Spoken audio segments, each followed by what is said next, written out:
Good afternoon, class. This is Dr. Barbara Gast, and welcome to Management 660, Strategic Management. For many of you, this is your last class in the master's program, and you're probably really excited, saying, let's get over the finish line. Then you're looking over the syllabus, and you're looking at all the topics and what kind of assignments are needed, and you're freaking out. So let's reduce the stress level here.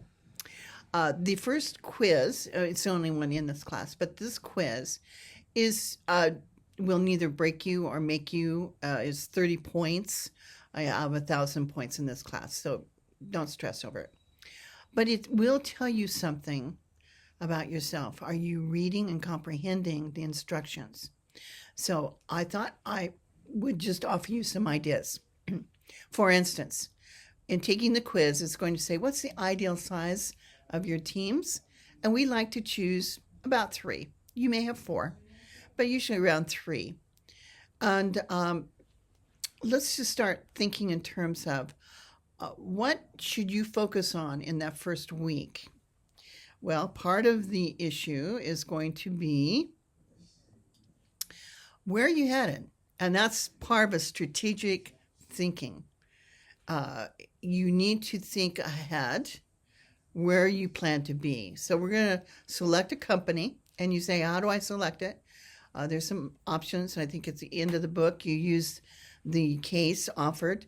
Every team selects a different case. So ask for permission, either through messages, through you can send through faculty email. You can text me, however you want to do it, but try to get permission so I don't have everyone doing the same case.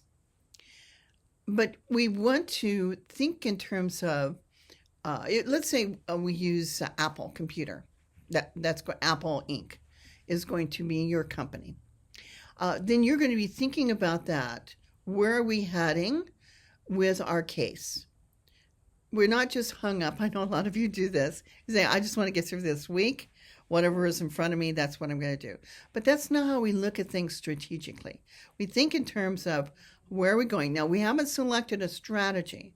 It's very important to understand that we don't force the facts to fit what we want.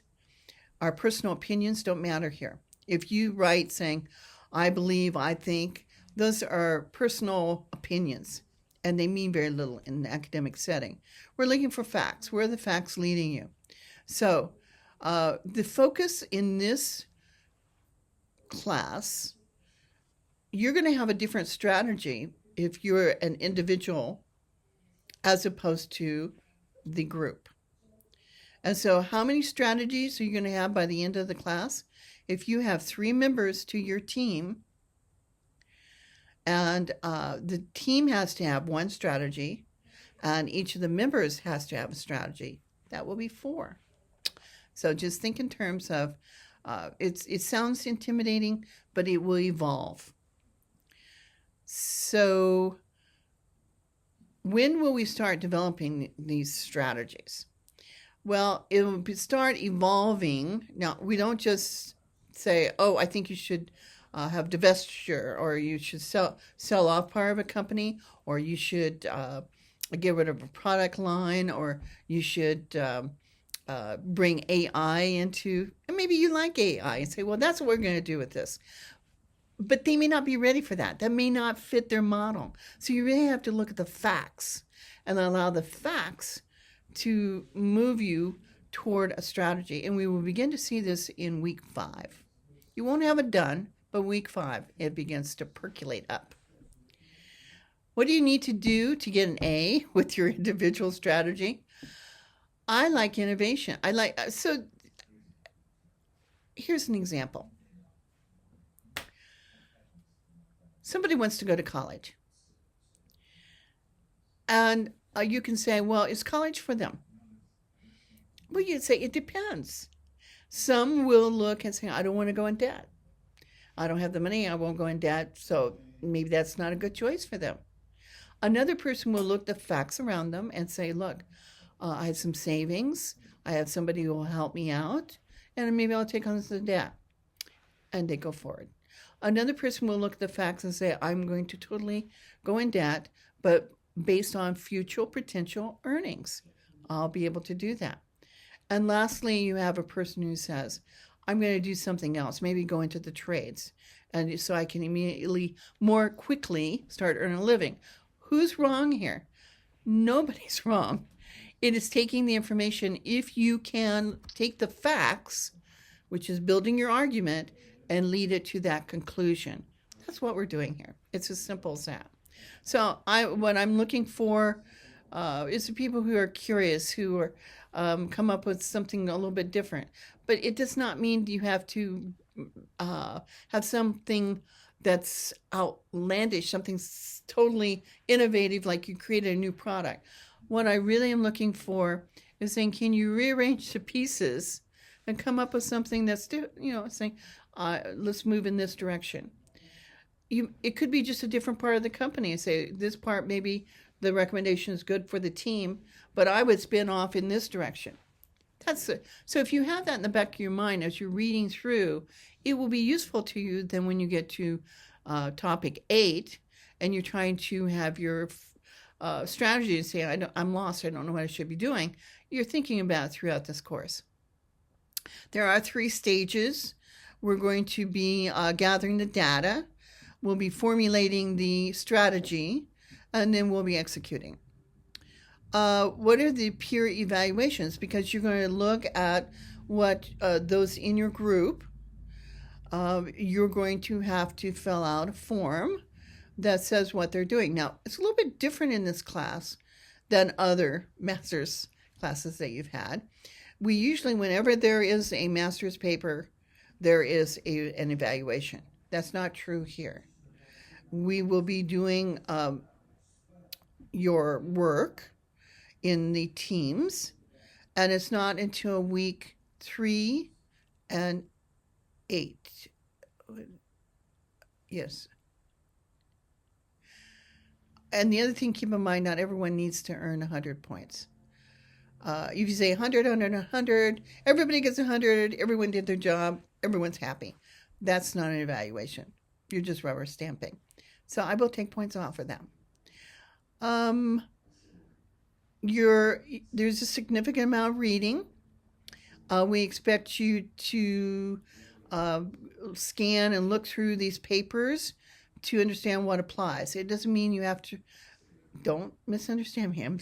You don't have to analyze every single handout in the topic areas that's along the right-hand side. But you should have an idea of what's in there.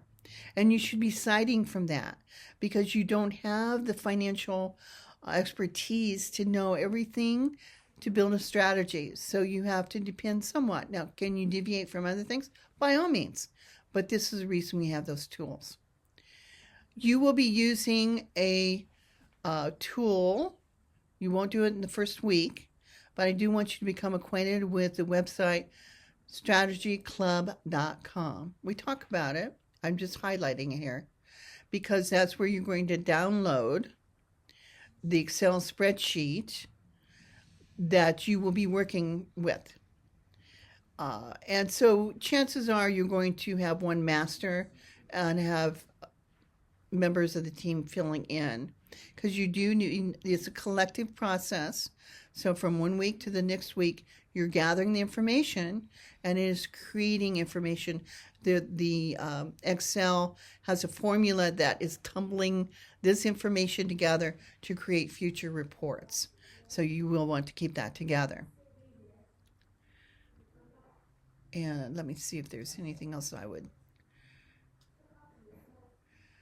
So you are going to do a really intense look this first week at the mission and the vision statement, but you will refine it in week 8 where you bring it back around because the vision and the mission